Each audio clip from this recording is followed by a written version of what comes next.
제가 이번에 수를 처음 접하는 아이들, 그러니까 숫자를 처음 배우는 아이들, 그 아이들을 위해서 이제 수학책을 냈어요. 수색이라고. 수학 감각의 수색인데, 이거는 연산을 빨리 하고 연산을 정확하게 하고 그런 책은 아니고요. 수 자체에 대한 어떤 감각, 수가 어떻게 어떤 사고 체계, 어떤 상징 체계를 갖고 있는지, 수 자체에 대한 또 그 호기심, 경외감 이런 거를 통해 가지고 수학적 감각을 기르는데 초점을 둔 책이라고 보시면 돼요. 그래서 기존에 나와 있는 어떤 책들하고는 좀 구성이 많이 다르고 제 나름대로 이 어떤 개념, 어떤 이미지를 익히고 그 다음 뭘 익히고 이런 것들을 이제 절차를 정해놨잖아요. 그것대로 잘 따라가면 그래서 수학을 즐겨하고 잘할 수 있지 않을까. 그래서 이제 가장 큰 특징 중에 하나는 물론 제가 지금 설명하는 거는 인쇄된 상태의 책이 아니고 프로토타입으로 설명을 드릴게요. 한 일주일 있으면 지금 인쇄소에 가 있는데 원고가 아마 인쇄되어 나올 것 같아요. 출판되어서. 이 책은 이제 이렇게 문제를 풀 수 있습니다. 아이들이. 이거는 뭐 마야 숫자인데 마야 숫자는 이렇게 조약돌 하나가 1을 가리키거든요. 두 개면 2죠. 이 막대기가 연결되어 있으면 5예요. 가로로 누워 있으면. 그래서 5에서 2 더한 게 이제 7이 되겠죠. 근데 이렇게 이제 문제를 풀 수 있고, 그 다음에 이걸 오리잖아요. 이렇게 오리잖아요. 이렇게 오리면 이렇게 카드 형태의 카드 놀이를 할 수 있어요. 왜 굳이 이렇게 만들었느냐 하면은 아이들은 문제를 푸는 것보다 뭔가를 손으로 조작하고 만지고 관찰하고 그런 것들을 훨씬 더 장려해야 되고, 지금 이제 수학을 처음 접하는 아이들이 어떤 방식으로 수학을 공부하느냐면 학습지를 해요. 물론 학습지도 지금 좋아가지고 다양한 활동들이 있습니다만 부모님이 다른 선생님을 불러서 의탁을 시키잖아요. 첫 아이의 수학을 위해서. 그러다 보니까 더 중요한, 그러니까 아이의 특성을 파악한다거나 아이의 배움의 특성 그런 것들을 전혀 모르는 것이죠. 그 이후로는 계속 이제 의존성을 갖게 되기 때문에 아예 안 가르치면 좋겠는데 가르친다고 하면 직접 첫 수학은 아이하고 대면하고 교감을 나누면서 아이 특성도 보고 관찰하면서 가르칠 수 있다. 그런 가르쳤으면 좋겠다. 그런 생각으로 이제 카드를 만들 수 있는 어떤 교재죠. 문제를 풀고 카드를 오리면 만들 수 있어요. 그래서 이제 종이 자체도 명암보다 조금 두꺼운 아주 빳빳한 어떤 카드 형태 놀이를 할 수 있는 그런 재질로 되어 있어요. 이제 제가 보면은 마야 숫자라든지 마야 숫자 같은 경우 우리가 이제 그 수를 보면은 수에 대한 느낌이 전혀 없죠. 뭐 예를 들면 6이에요. 마야 사람들은 6을 5에다 하나 더 있는 형태. 5 더하기 1, 5 그리고 1로 본 거예요. 6이라는 거는 5에서 하나 더 있는 형태로 본 것이죠. 그거 중요하거든요. 근데 우리는 6 하면 뭐 그냥 6이죠. 그런 생각을 갖고 있는 거죠. 근데 이 고대 문자만 보면은 직관성이 굉장히 좋아가지고 6이라는 걸 이미지를 각인시킬 수가 있어요. 그리고 반면에 이집트 사람들은 6을 3이 두 번 있는 거. 지금 보면 2 곱하기 3이죠. 3 곱하기. 곱의 형태로 세로막대 하나가 1인데 이거를 3개씩 올려놓은 이 형태를 느끼고 있단 말이죠. 그래서 6이라는 거는 이집트 사람들한테는 3. 그런 이미지를 갖고 있어요. 이 문자 체계 안에서 보면은 이런 것들은 이제 카드 놀이를 할 수 있고, 저도 아이들이 이런 걸 보면 직관성이 굉장히 좋아집니다. 더하기도 다 간단하게 할 수 있어요. 5에서 3 늘어나면 이걸 자꾸 보면 8이라고 하잖아요. 알겠죠? 놀이를 하면서. 그럼 8이라는 건 5 더하기 3이라는 거를 직관적으로 알 수 있다는 것이죠. 이런 방식의 고대 문자들을 아이들이 배웠으면 좋겠다. 그리고 반드시 배워야 어떤 수에 대한 숫자 상징 체계에 대한 감각을 갖고 가게 되는 거예요. 마찬가지로 로마 숫자의 어떤 의미를 손가락에서 아이들이 보면서 관찰하면서도 유추할 수 있도록. 이제 이게 5죠. 이게 V처럼 보이는 게 이제 5개예요. 이거는 5에서 3개 늘어나면 8이죠. 똑같아요. 로마 사람들도 마야 사람들처럼 8이라는 거는 5에서 3개 더 늘어난 상태로 본 거죠. 근데 좀 특이하게도 이런 거죠. 10이라는 거는 로마 사람들은 5에서 4개 늘어난 게 아니고 10에서 하나 준 상태. 9라는 거는 10에서 하나 준 상태. 10에서 하나 준 상태. 왼쪽에 있으면 하나 적어진 상태고 오른쪽에 있으면 커진 상태예요.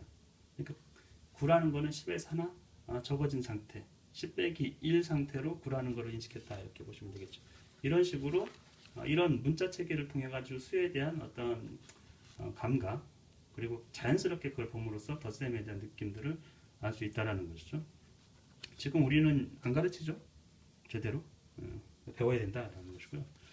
두 번째로는 이제 두 번째는 아닙니다만 여러 단계가 있고 수를 이런 문제를 풀어가지고 여기 2, 3, 4 이렇게 되겠죠. 그럼 이제 5이면 이런 수막대를 만들 수 있어요. 근데 기존의 수막대하고 좀 다르게 이게 5란 말이죠. 5를 어떻게 만들었냐면 그냥 5개 칠한 게 아니고 10에서 10을 완전히 채우는 형태 이거를 보여준 거죠. 그러면 보수 개념을 굉장히 쉽게 느낄 수 있다라는 거죠. 여기 보면 이 3이죠. 그럼 당연히 이쪽은 7이라는 거를 아이들이 직관적으로 자꾸 보면서 알면 수에 대한 감각이 굉장히 좋아집니다. 그리고 이 모양 자체가 기하학적이거든요. 나중에 이제 면적이라든지 고배 형태도 다 기하학적으로 면적의 형태를 애들이 그려낼 수 있으면 수학에 대한 감각이 좋아져요. 마찬가지로 이제 원림수 같은 경우도 어려워하죠. 근데 5에다가 7을 더한다 했을 때 이렇게 보시면 7은 5에서 2가 늘어난 거죠. 5에서 2가 늘어난 거죠. 그래서 5에서 5를 채우면 10이 되고 2가 남는다. 12가 된다라는 것을 이런 막대를 통해서 자꾸 보면서 수의 감각을 익히는 거예요. 그러니까 문제집 풀고 연산하는 것보다 이런 걸 통해 가지고 자꾸 조작을 하면 수에 대한 감각이 안 좋아질 수가 없겠죠. 이렇게 오리면 이제 좋은 교구가 만들어지는 거고, 이제 수 자체를 수 읽기인데 첫 번째 책은 수만 읽는 거예요. 수를 어떻게 형상화시키고 표현을 하고 수를 어떻게 읽을 것인가, 수를 어떻게 셀 것인가, 이 부분인데 우리 교과서에서는 1부터 5까지 세고 그 다음에 6에서부터 10까지 세고 10에서 50까지 세고 51에서 이제 100까지 세고 100에서 1000까지 세고 뭐 이런 형태로 구성된단 말이죠. 근데 수는 그렇게 단계를 나눠가지고 분절해가지고 세는 게 아니고 그냥 우리가 일상에서 어떻게 5만 접합니까 처음에? 안 그렇죠. 10도 접하고 20도 접하고 1000도 접한단 말이죠. 그러니까 그거를 가르쳐야 되고 그게 굉장히 어렵냐면 전혀 그렇지가 않아요. 전혀 그렇지가 않다. 수를 잘 세면 연산을 잘할 수밖에 없어요. 그 감각을 통해 가지고 연습해서 지겹게 연습해서 잘하는 것이 아니고 감각적으로 잘할 수 있다. 이런 것들도 있어요. 수를 이제 쭉 많이 읽어봐야 됩니다. 수를 많이 세워봐야 돼요. 순서대로. 그리고 이제 비워놨죠. 이쪽에서부터 이렇게 읽으라고 화살표를 그려놨어요. 149 다음에 150겠죠. 여기는 어렵죠. 150에서 어떻게 보면 10 빠진 거고 139에서 1 커진 거예요. 이런 형식 패턴으로 아이들이 비어있는 것들을 셀 수 있다면 수에 대한 감각이 좋아진다라는 것이죠. 그리고 이런 문제들도 있고 여기 보면 여기 70이 있죠. 이 10개씩이에요. 10개씩으로 70 여기는 10개 늘어났을 거니까 80, 90 이런 방식의 수에 대한 감각을 기를 수 있도록 여기는 56이죠. 위에는 얼마일까요? 여기는 얼마일까요? 이거를 유추할 수 있도록 만든 것이죠.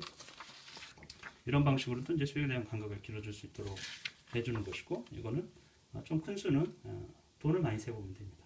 돈을 많이 세워볼 수 있도록 이런 화폐 그림들을 여러 개 놨어요. 그래서 충분하게 연습할 수 있도록 해줬고 이제 그 로마 숫자 같은 경우에는 아주 큰 수도 로마 숫자로 표현할 수 있는 방법들을 익히게 해줬어요. 이 D가 이제 500이거든요. 500에서 왼쪽에 하나 있으면 400인 거예요. 우리는 400이면 100이 4개죠. 그것도 괜찮은데 400이면 500에서 100 적은 거 이런 상태로 인식하는 것이죠. 얘는 D는 500이었죠. 100 적은 거고 이게 L은 50이거든요. 거기서 10 적은 거예요. 그래서 이거는 450이 되는 거죠. 여기 이제 D는 500이었으니까 500에서 100이 많으면 600이 되는 거예요. 이거 600. 600은 500에서 100 많은 것이죠. 근데 요것과 요것을 더할 수 있느냐? 우리가 이제 더하기를 한다라는 것은 자릿수를 잘 맞춰야 돼요. 그러니까 핵심 포인트는 자릿수를 맞추는 거죠. 근데 고대 문자는 자릿수를 맞추는 게 아니고 카운트를 하는 거예요. 예를 들면 D가 몇 개죠? D가 2개죠. 500에 2개면 M이 되거든요. M 1000. 그러면 D 2개, C가 하나, 둘, 셋, C가 여기 하나, 4개, C 4개. 그럼 400이 되겠죠. L 하나, 50 있죠. X는 10이니까 그냥 30이 되는 거고. 그래서 고대 문자들은 직관성도 굉장히 좋고 연산의 결과는 카운트예요. 셈하는 거예요. 우리가 덧셈, 뺄셈, 곱셈, 나눗셈 그 셈은 세다라는 뜻이거든요. 자릿수를 맞추는 게 아니고 본질은 세는 것이다. 동일한 것. C는 C끼리 세야 돼요. C가 여기 3개고 여기 하나면 4개. 이것이 수학의 덧셈, 동류항 아주 본질적인 개념이거든요. 이거는 고대 문자를 연산해 보면서 아주 쉽게 감각을 익힐 수 있다. 더하기 우리가 지금 말하는 힌두 아라비 문자에서 더하기하고는 좀 많이 다르다. 세면 된다라는 그리고 좀 더 나아가지고는 단위를 가지고 센다든지 수학적인 어떤 문자 체계 이게 도입되는데 그거에 대한 거부감이 워낙에 커가지고 처음 수를 셀 때도 그와 같은 방식으로 셀 수 있다. 왜냐하면 우리가 말이죠. 우리 말은 단위가 굉장히 발달되어 있어요. 뭐 5병, 2잔, 그렇죠? 몇 켤레, 몇 그루, 몇 령, 몇 개. 하여튼 끝도 없는 단위들이 있는데 그 단위별로 세는 거예요. 그거는 같은 종류는 카운트 할 수 있다. 같은 종류끼는 셀 수 있다는 것이죠. 예를 들면 잠자리 2마리하고 신발 2켤레. 그럼 4라는 숫자가 나올 수가 없죠. 4라는 자체가 카운트가 4가 불가능하거든요. 그냥 잠자리 2개 그리고 신발 2켤레 이렇게 될 수밖에 없는 것이죠. 그거를 이제 수학적으로 간단하게 표현하는 그 방식을 익히기 위해서 이제 우리말로는 물고기 9마리죠. 자연스러운 거는. 근데 구물고기 이런 방식으로 표현할 수 있도록 50, 10이 5개면 그건 50이죠. 우리말로도 50이죠. 이 얘기는 10이 5개. 본질적으로는 10이 5번인데 그건 5 곱하기 10이랑 똑같은 거예요. 5번, 10이 5번, 50. 만약에 A가 5개면 5A예요. 그런 느낌을 가질 수 있도록 특별하게 만든 것이죠. 여기도 이제 글이라는 거죠. 물고기 9마리면 9하고 숫자하고 어떤 대상을 지칭할 수 있는 단위든 어떤 대상을 지칭할 수 있는 것들 반드시 그 별로 카운트할 수 있도록 해준 거예요. 좀 더 나아가서는 이런 것들 보시면 우리가 이제 초등학교 때 보면은 이거를 개수를 세시오 이렇게 하면 약간 무책임한 거예요. 왜냐하면 카운트한다라는 거는 같은 종류끼리 세는 거거든요. 여기도 개가 2개죠, 2마리죠. 사과가 3개고 의자가 2개고 이거를 센다 했을 때는 같은 종류끼리 3개의 사과 간단하게 하면 3, 4 사과에서 4자만 쓴 거예요. 그리고요. 그리고가 플러스 기호의 뜻이거든요. at 그리고 이 2개 의자, 이 의자, 이 의 그리고 두 개, 개 2마리 이런 방식으로 물론 이제 좀 어떤 분들은 생뚱하다고 할 수 있지만 이게 어떤 사물의 이름을 풀로 길게 부르는 게 아니고 자꾸 간단하게 표현하려고 하는 어떤 수학적인 기호 체계, 상징 체계에 대한 느낌을 갖도록 일부러 만든 것이죠. 그러면 이런 것들도 아이들이 수학적으로 표현하는 거예요. 이거는 그러면 물고기가 fish죠. 그러면 EF가 된 거예요. F가 2개라는 뜻이죠. fish에서 F만 따온 거예요. 엘리펀트죠. 엘리펀트가 2마리니까 E죠. 그 다음에 컵 C, A. 우리말로도 이게 1이면 한 개면 생략합니다. 1, 10 하지 않고 10이라고 하잖아. 1, 100. 물론 1, 100이라고 하지만 주로는 이제 100이라고 하죠. 그래서 A 플러스 그리고 있죠. 플러스는 이런 방식으로 수학적 표현을 익힐 수 있도록 이제 이거를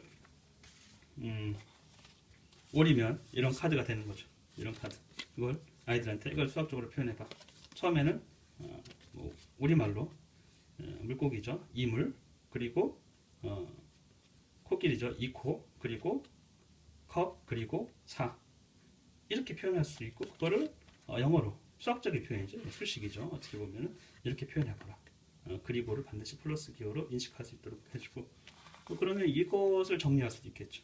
사실은. 그러면 사과는 4개죠. 그렇죠? 4A가 되겠죠. 3A 더하기 A는 4A. 이런 방식으로 자연스럽게 카운트를 하면서 수학적 표현 또 덧셈, 의미 그런 것들을 익힐 수 있도록 자연스럽게 익힐 수 있도록 만든 책이 이제 저의 수학 감각 첫 번째 수세기라고 보시면 될 것 같고 이 책은 점수를 잘 맞춰주거나 연산을 빨리 정확히 해주는 책이 아니에요. 처음 수를 접했을 때 숫자라는 걸 처음 아이들이 접했을 때 배울 때 우리가 어떻게 가르칠 것이냐 어떻게 가르칠 것이냐 뭐 기준이 없죠. 그래서 그것이 좀 안타까워서 그런 기준, 어떤 방식으로 숫자 자체를 우리는 너무 세련된 힌두 아라빅 문자는 지금으로부터 뭐 한 2000년, 그렇죠? 뭐 그쯤 해가지고 개발된 거기 때문에 그 전에 인류는 아주 직관성이 좋은 어떤 문자, 숫자 체계를 썼단 말이죠. 그것이 나중에는 문자로 대응된 건데 수에서 문자 체계를 그대로 흡수하고 아라빅 문자를 흡수하면서 수의 이제 상징화를 굉장히 단순화시키고 그런 과정들이 있거든요. 어, 그래서 그런 것들도 좀 익히고 또 저희 아이 가르칠 때 사실은 카운트한 사물의 개수를 막 세어보거나 그러면서 어떤 관심을 갖지는 않았어요. 수에 대해서. 근데 숫자를 한번 익히고 카드 놀이를 한번 했는데 그 패턴을 다 익히더라고요. 그리고서는 수에 대한 관심이 굉장히 증폭됐어요. 수만 보면 개수로 수로 표현하고 더하고 스스로 막 카운트하고 그래서 숫자를 처음 접하는 순간 그 순간에 우리가 어떤 방식의 호기심을 주고 교육을 할 것이냐가 굉장히 중요하다. 그래서 이 책을 만들었습니다. 뭐 일주일 뒤면 나올 텐데 보시고 의문이 있거나 뭐 그러시면 언제든지 제 블로그나 전화번호도 기입할 거거든요. 세 개 다. 그래서 연락을 주시면 더 좋은 교재로 선보이도록 하겠습니다.